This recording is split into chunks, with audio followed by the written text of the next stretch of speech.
मैं नहीं आ रही। जब कोई काम कर रही होती हूँ तभी तुम्हें बुलाना होता है। अपने कलाकार पति आशीष को ताना मारती हुई और 2 पल पहले कहीं अपनी ही बात ना मानती हुई रूही उसके कैनवस के पास आकर खड़ी हो गई। रूही, यहाँ नारंगी लगाना होगा, तुम लाल सा कर रहे हो। आशीष छेड़ते हुए बोला। किस चीज की लालसा? रूही, इस लाल रंग ने नाक में दब।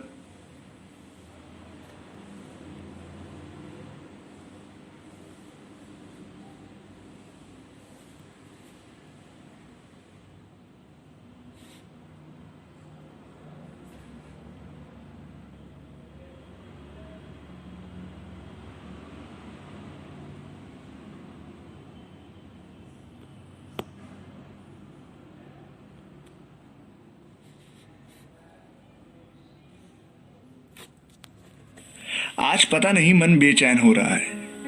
आज जब अकेले छत पे बैठा हुआ इस आकाश की तरफ देख रहा हूं तो इन तारों के अलावा भी कुछ है जो मुझे दिख रहा है। वो है मेरी तमन्ना। जी, मेरी तमन्ना। आज से 10 साल पहले जब मैं कॉलेज में था और शायद जिंदगी में कुछ करने के लिए लगा हुआ था और अक्सर शाम को छत पे बैठ के अपने भविष्य के सपने बुनता था, तभी ठीक उस दिन मेरे फेसबुक का नोटिफिकेशन चमका और सामने क्लिक करने पे देखा कि एक लड़की का फ्रेंड रिक्वेस्ट का नोटिफिकेशन है।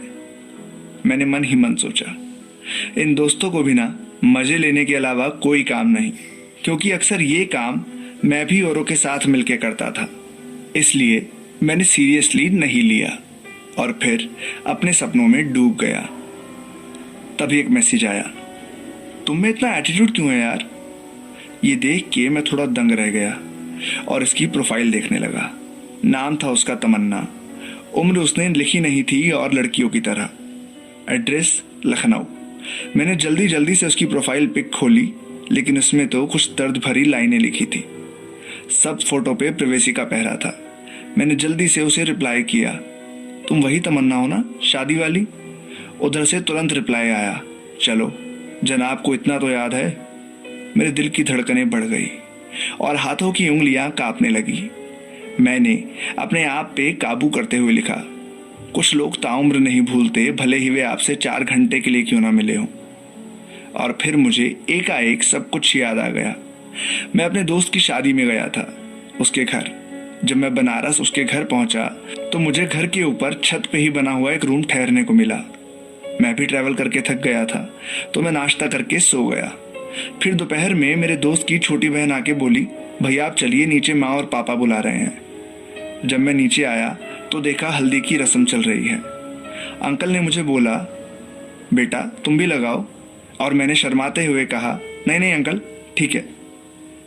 तभी पीछे से किसी ने आवाज दी, भाई लगा भी लो, तुम्हें कब लगेगी पता नहीं।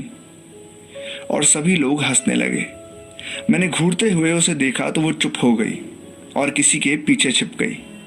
मैं भी चुपचाप उसके बाद शादी पे ही ध्यान देने लगा। शाम के समय जब बारात जा रही थी, सभी लोग नाच रहे थे। तभी मेरी नज़र उस पे जाके ठहर गई। बला की खूबसूरत लग रही थी वो उस काली साड़ी में, और ठुमके तो इतने कातिलाना कि किसी को भी बावरा बना दे। मैं उसी को देखे जा रहा था। तभी मेरे दोस्त की बहन बोली, भैया दिल आ गया क्या? बोलो तो बात करूं उससे, मेरी ही दोस्त है, MBA फर्स्ट ईयर। मैं ये सुनते ही झेप गया। मैंने कहा, नहीं रे तू कुछ भी मत बोल। लेकिन शायद मेरे गाल लाल हो चुके थे ये सुन के। और ये बात तब पता चली मुझे जब उसने कहा, चलो भैया चेहरा सब बता रहा है कि क्या झूठ है क्या सच। सच कहूँ तो मैं चाहता था कि मेरे दिल की बात कोई उससे कहे, क्योंकि मेरे अंदर इतना साहस न था कि मैं बता सकूं। तभी मैंने देखा कि मेरे दोस्त की बहन और वो कुछ बात कर रही हैं, और फिर उसने मेरी तरफ देखते हुए एक प्यारी सी मुस्कान दी। और फिर सब शादी में उलझ गए, लेकिन मेरी नज़रों को तो बस एक ही चेहरा दिख रहा था। लेकिन जब भी हमारी नज़रें मिलती तो पता नहीं क्यों अलग ही सुकून मिलता। जब मैं खाना खा रहा था और मेरा दोस्त स्टेज पे लोगों से आशीर्वाद ले रहा था और फोटो खिंचा रहा था, तभी मैंने देखा कि वो मेरी तरफ आई और बोली, अजीब आदमी हो, दोस्त की शादी है ना, तुमने डांस किया ना स्टेज पे आए, ऐसा लग रहा है कि कितने दिनों से अच्छा खाना नहीं मिला जो टूट के पड़े हो। मैंने हंसते हुए जवाब दिया, जी नहीं, मुझे ये सब अच्छा नहीं लगता। तभी उसने मेरा हाथ पकड़ लिया और प्लेट रख दी और स्टेज की तरफ ले जाने लगी। उस समय मेरा दिल जोरों से धड़क रहा था और जी चाह रहा था कि वो कभी ये हाथ ना छोड़े। खैर, स्टेज पे हम सब ने मिलके ग्रुप फोटो खिंचाई और नीचे आ गए। उसके बाद वो मुझे नहीं दिखी और सुबह में मेरी ट्रेन थी तो मैं निकल गया। तभी दूसरा मैसेज आया, कहाँ खो गए जनाब? मैंने रिप्लाई दिया, कहीं नहीं। फिर उस दिन के बाद से हमारी रोज बातें होने लगी। पहले फेसबुक, उसके बाद फोन पे, फिर उसके कॉलेज के बाद उसकी जॉब भी लग गई और तब तक हम इतने करीब आ गए थे कि मैंने अपने लिए जॉब उसके शहर में ढूंढ ली। धीरे धीरे 1 साल गुजर गया, पता ही ना चला। लेकिन कहते हैं ना, समय बदलता है। फिर मुझे लगने लगा जैसे वो मुझसे दूर जाना चाहती है। उसको मेरी बातें दिल को चुभने लगी थी और उसकी बातें मुझे बुरी लगती। तब मुझे लगा शायद उसकी जिंदगी में कोई और आ गया था और अब मुझे उसके दिल से वो जगह खाली करनी थी जो मैंने ले रखी थी। तो मैं भी अब उससे दूर होने की कोशिश करता। अब हमारी हफ्तों तक बातें नहीं होती थी। तभी मुझे याद है वो दिन जब मेरे फ़ोन की घंटी बजी और मेरे दोस्त ने कहा, भाई तू हॉस्पिटल आ जा जल्दी। मैं जल्दी से हॉस्पिटल पहुंचा तो देखा वो खूबसूरत सी लड़की सफ़ेद कपड़े में लिपटी हुई थी। सामने मेरा दोस्त, उसकी पत्नी, उसकी बहन और तमन्ना के घर वाले रो रहे थे। मैंने दूर से देखा तो वो आज भी बहुत खूबसूरत लग रही थी, ठीक वैसे ही जैसे शादी वाले दिन। लेकिन आज वो चुप थी और उसकी ये चुप्पी मुझे बेसुध और पागल कर रही थी।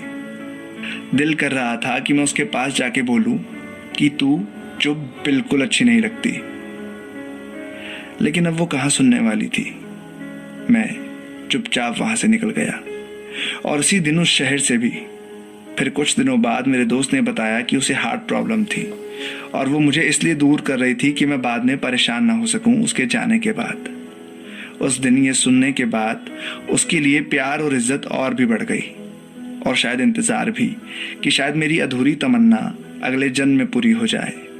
लेकिन आज भी जब उसकी याद आती है तो लिखी कुछ लाइनें याद आती हैं।